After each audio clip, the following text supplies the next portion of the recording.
हरे कृष्ण। चन्द्रानानं चतुर्बाहुं श्रीवत्साङ्कितवक्षसं रुक्मिणी सत्यभामाभ्यं सहितं ಶ್ರೀಕೃಷ್ಣಮಾಶ್ರಯೇ.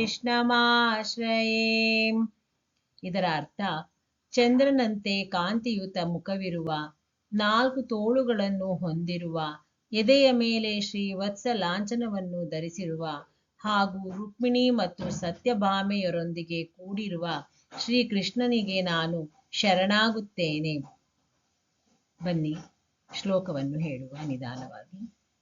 ಚಂದ್ರಾನಾನಂ ಚತುರ್ಬಾಹುಂ ಶ್ರೀವತ್ಸಾಂಕಿತವಕ್ಷಸಂ ರುಕ್ಮಿಣೀ ಸತ್ಯಭಾಮಾಭ್ಯಂ ಸಹಿತಂ ಕೃಷ್ಣಮಾಶ್ರಯೇ.